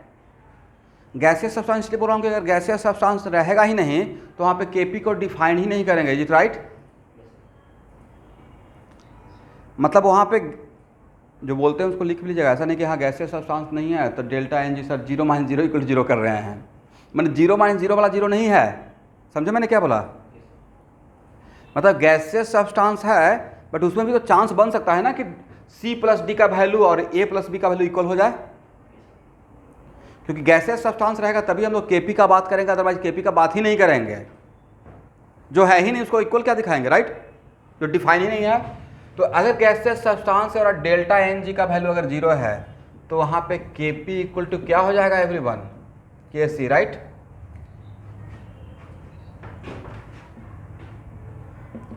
सेकेंड, अगर डेल्टा एन जी का वैल्यू पॉजिटिव है तो Kp और Kc में कौन वैल्यू बड़ा रहेगा? एक क्रैश कोर्स के बच्चे आंसर देंगे।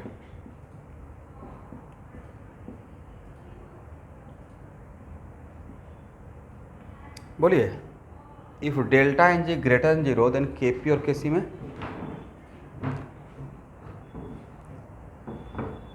एनी में जो क्रैश कोर्स का स्टूडेंट बता सकते हैं मुझे?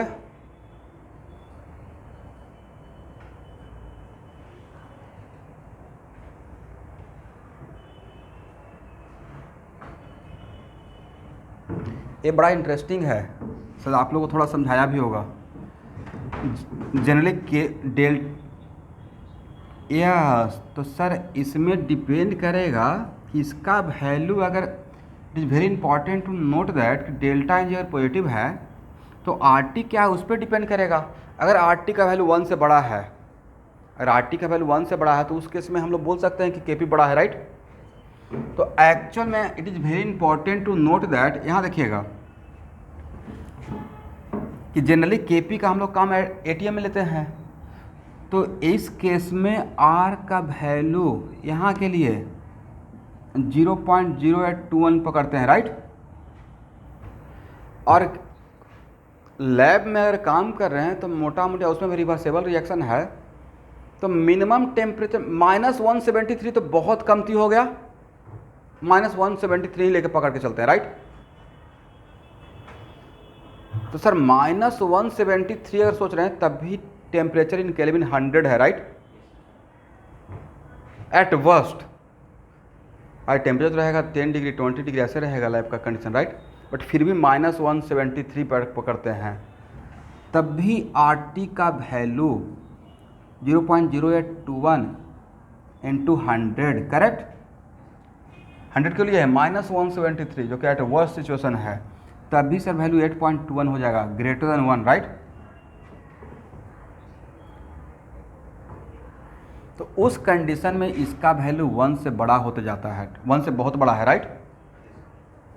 दिस इज द वजह कि डेल्टा एन जी अगर छोटा रहता, 1 से छोटा रहता, तो उसका अगर हम लोग कोई वैल्यू लेते 1 से छोटा रहता और कोई भी पावर लेते तो और भी छोटा हो जाता, करेक्ट। जानते हैं ना 1 से छोटा वैल्यू का पावर बढ़ाते हैं तो वैल्यू और छोटा होता है। चलिए, बट इस वजह से समझे, कौन सा वजह से सर, RT का वैल्यू यहाँ पे 1 से बड़ा ऑलमोस्ट 8 के आसपास या उससे ज़्यादा ही रहेगा। दिस इज द वजह कि delta N g greater than 0 होता है तो Kp/Kc ग्रेटर देन 1 नज़र आता है, ठीक है। इस कंडीशन के लिए, कौन सा कंडीशन के लिए, delta N g greater than 0 के लिए, तो Kp ग्रेटर देन Kc हो जाता है, इज इट राइट।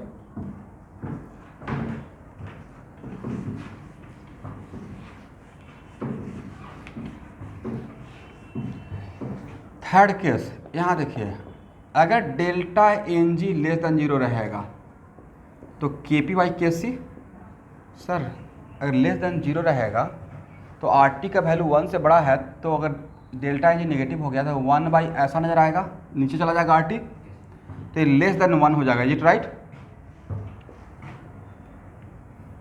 तो Kp लेस देन Kc, यहाँ तक आप लोग समझ पाए कि Kp लेस देन Kc मैंने क्यों लिख दिया। अब fourth condition, delta N G not equal to 0 है और फिर भी बोला गया है even if delta N G not equal to 0 तो Kp इक्वल टू Kc किस कंडीशन पे हो सकता है। डेल्टा एन जी 0 को, यस, एक क्वेश्चन करवाए होंगे या आपका क्वेश्चन बैंक में मिल जाएगा। कि डेल्टा एन जीरो नहीं है और फिर भी के पी इक्वल टू के सी हो सकता है अगर आर टी का वैल्यू 1। इसमें जेई मेन में जो क्वेश्चन पूछा हुआ है कि delta n is not equal zero then what is the temperature at which K P becomes equal to K C. तो डेल्टा एन जी नॉट इक्वल जीरो है फिर भी के पी इक्वल टू के सी है, मतलब आर टी का वैल्यू 1 रहा होगा, राइट। तब ऐसा हो सकता है। तो temperature equal to what sir 1/r। अब यहाँ पे कंफ्यूजन होगा कि सर आर किस में ले, आर लीटर एटमॉस्फेयर में ले लीजिएगा, तो यहाँ से शायद 12 केल्विन के आसपास आता है, नहीं कैलकुलेट करके देखिए तो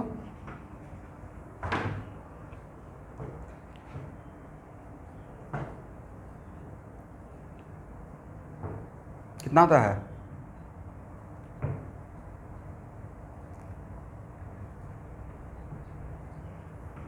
ट्वेल्व पॉइंट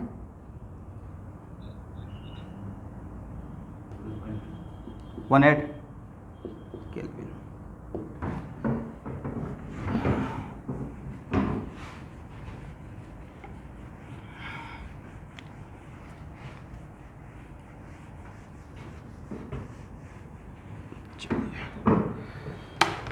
अब यहाँ देखिएगा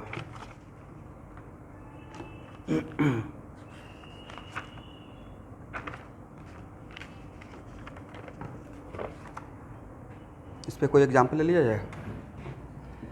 एक एग्जाम्पल लेते हैं। देखिए ये सब एग्जाम्पल केमिकल प्रेम का बहुत फेवरेट एग्जाम्पल है, आपको भी पता होगा। कुछ एग्जाम्पल होता है किसी चैप्टर का एकदम फेवरेट। यहाँ पे के पी और के सी में क्या रिलेशन होगा, बट रिलेशन बिटवीन के पी एंड के सी। सर डेल्टा जी तो जीरो है, मतलब के पी इक्वल टू क्या होगा के सी, इज इट राइट।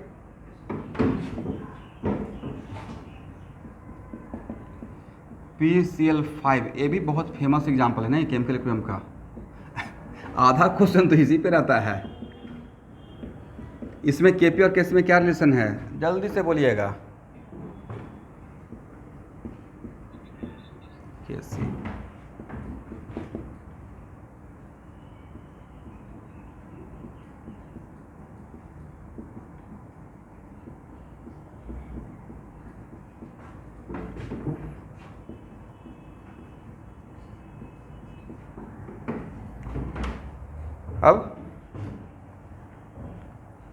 अब ये नहीं बोलना सर के P equal to K C, temperature मैं मेंटेन कर दूंगा 12.18 केल्विन। एट बस उसमें आप लैब टेम्परेचर पे ही काम कीजिए। उस टेम्परेचर पे गैस के फॉर्म में रहेगा ही नहीं। क्या हो जाएगा के पी लेस देन के सी।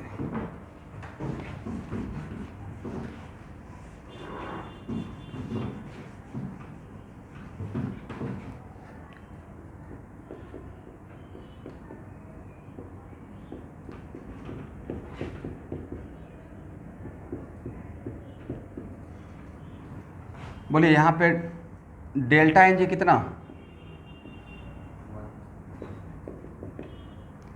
कैसे किए 2 - 1 किए इक्वल टू या 1 - 0 इक्वल टू 1 किए। वेरी गुड, गैसेस सब्सटेंस लेना था नहीं। तो इस केस में के पी एंड के सी, इज इट राइट।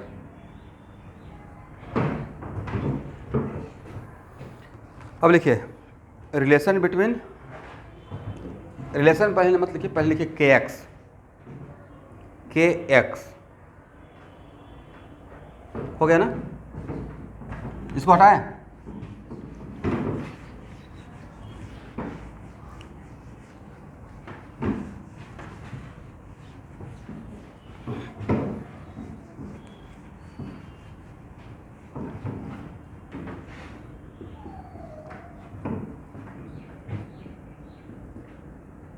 तो के एक्स के लिए हम लोग क्या लिख, वही एग्जाम्पल से मैं काम कर रहा हूँ। तो के एक्स में क्या लिखेंगे, मोल फ्रैक्शन ऑफ सी के power C into mole fraction of D के पावर डी और divide by mole fraction of A के power A and mole fraction of B के power B, is it right.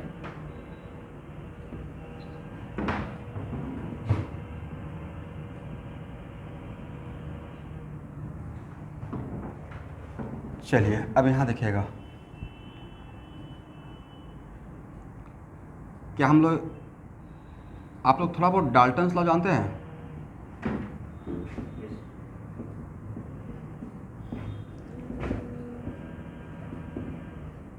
From Dalton's law of partial pressure, बोलिए Dalton's law of partial pressure का definition क्या है? At constant volume and temperature, right? At constant volume and temperature partial pressure of any gaseous substance directly proportional to mole fraction of that substance. One of the statement तो ये भी है, right? इसका मतलब partial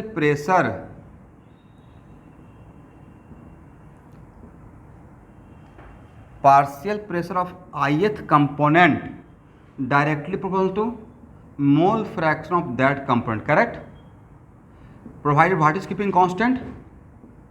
volume and temperature is keeping constant. Agree ना? जो नहीं जानते हो आज के बाद जानिए। और क्रैश कोर्स के बच्चों को तो बिल्कुल जानना चाहिए था, क्योंकि वो कोलिगेटिव प्रॉपर्टी ऑफ सॉल्यूशन पढ़े होंगे, राइट? और डाल्टन्स के जैसा ही उनका छोटा भाई था रॉल्ड्स, राइट? और डाल्टन्स और रॉल्ड्स को मिलाकर ही तो हम लोग आगे पढ़े होंगे चैप्टर को, करेक्ट? आप लोगों ने भाई क्रैश कोर्स वाले बच्चे हाँ ना तो बोलो, कोलिगेटिव प्रॉपर्टी ऑफ सॉल्यूशन बिल्कुल नहीं पढ़े थे क्या? जिसमें कि हम लोग रॉल्ड्स लॉ पढ़े हैं, पढ़े तो हैं थोड़ा बहुत। ओके, तो नहीं था कि रॉल्ड्स का डिफरेंस ऑलमोस्ट थोड़ा बहुत इसके जैसा मैच करता है डाल्टन के जैसा। डिफरेंस ये था कि डाल्टन्स ने गैस के लिए बात बोला था, रॉल्ड्स ने सॉल्यूशन के लिए, लिक्विड सॉल्यूशन के लिए, राइट? एनीवे, तो from Dalton's law of partial pressure of any component directly proportional to mole fraction of that component provided what is keeping constant? Volume and temperature is keeping constant. तो आपके container में, यहाँ देखना है मेरे तरफ, आपके कंटेनर में, उसी कंटेनर में ए भी है, बी भी है, सी भी है और डी भी है, राइट? तो ए बी सी और डी के लिए अलग अलग वॉल्यूम रहेगा या सेम वॉल्यूम ऑफ कंटेनर? और टेम्परेचर सब एक ही रूम में है तो सबके टेम्परेचर मोटामोटी सेम, राइट? तो उस केस में क्या हम लोग बोल सकते हैं? Partial pressure of A equal to mole fraction of A into total pressure. अब यहाँ से डिफिनेशन ये था student, partial pressure equal to mole fraction into total pressure, correct ना? तो partial pressure of A equal to mole fraction of A into total pressure. वैसे ही B equal to C equal to mole fraction of C into total pressure, right? और D equal to mole fraction of D into total pressure. और ये सब लिखने के लिए क्या होगा? Volume and temperature is keeping constant. तो सबके लिए ए बी सी और डी के लिए टेम्परेचर और वॉल्यूम सेम ही था, राइट?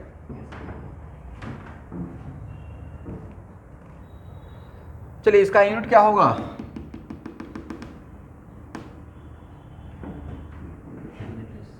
जल्दी से बोलना है, यूनिट क्या होगा? सर जो लिए हुए वही यूनिटलेस है, राइट? मोल फ्रैक्शन का यूनिट क्या है? कुछ नहीं है, तो ये यूनिटलेस है, यूनिट तो सब क्या हो जाएगा? Unitless, right?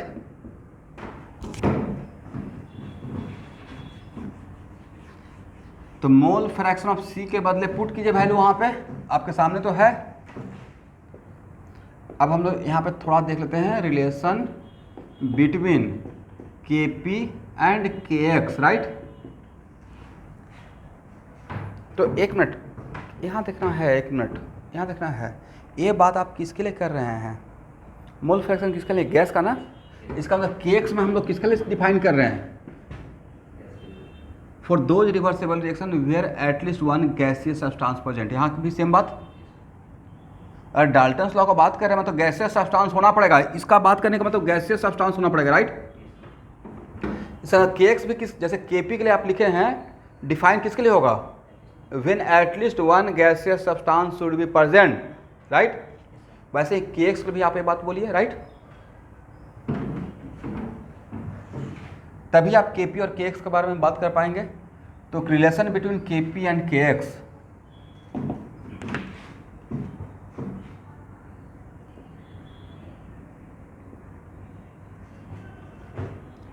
के सी के बदले एक्स सी के बदले क्या लिखें?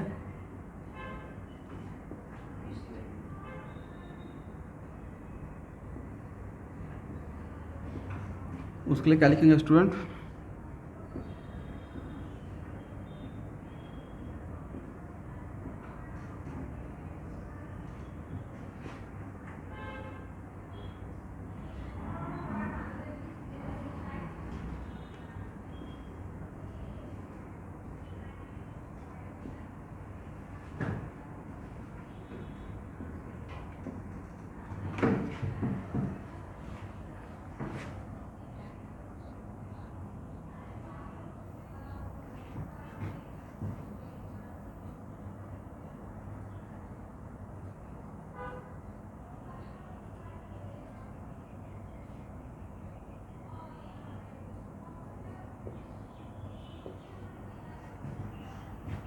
और क्या हो जाएगा?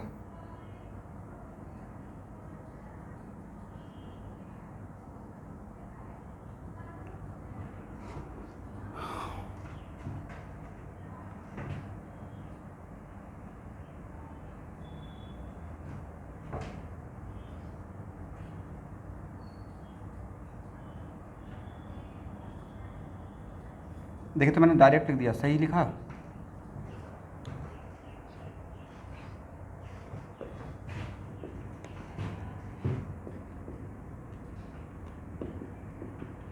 इस ब्रैकेट को केपी बोल सकते हैं?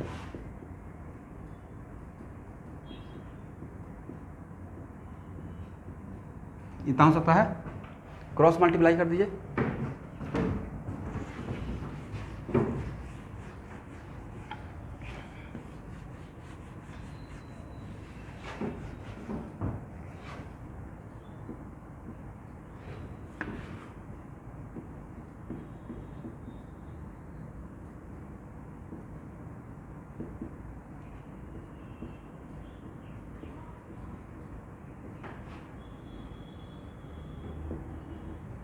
ठीक है। अब यहाँ पे delta N g, it is very important to note that delta N g का वैल्यू पॉजिटिव हो निगेटिव हो, उस पर के पी और के एक्स में क्या रिलेशन रहेगा? It is very much depends on total pressure, right? Pressure का वैल्यू अगर 1 से कम रहेगा तो कुछ और रहेगा, ज़्यादा रहेगा तो कुछ और रहेगा, राइट? वहाँ पे के पी और के सी जैसा बात नहीं कर सकते हैं। उसमें तो पता ही था ना कि आर टी का वैल्यू ऑब्वियसली 1 से बड़ा है। चलिए, अब के पी और के एक्स पर रिलेशन पता है, और के P equal to K C R T के पावर डेल्टा एन जी। क्या इस इक्वेशन फर्स्ट और इक्वेशन सेकंड से के सी और के एक्स पर रिलेशन पता चल जाएगा? क्या हो जाएगा? फ्रॉम फर्स्ट एंड सेकेंड क्या रिलेशन रहेगा? के सी और के एक्स में डिवाइड कर देंगे, राइट? तो क्या ये लिख सकते हैं P T by R T के power delta N G, is it right?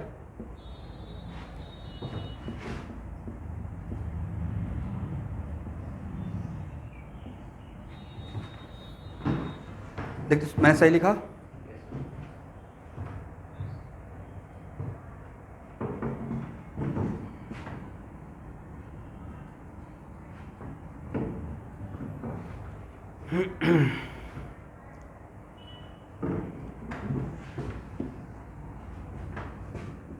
और अगर डेल्टा एन जी 0 है तो क्या वहाँ से बोल सकते हैं के P equal to K C equal to के x, is it right?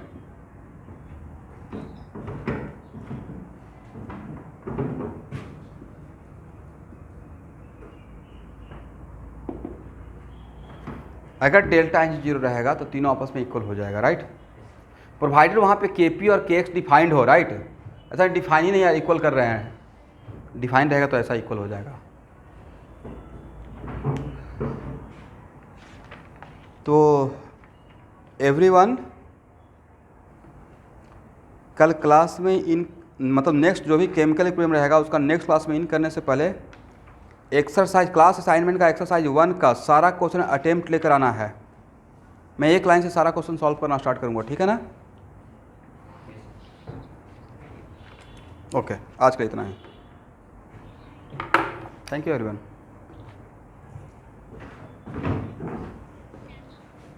Thank you.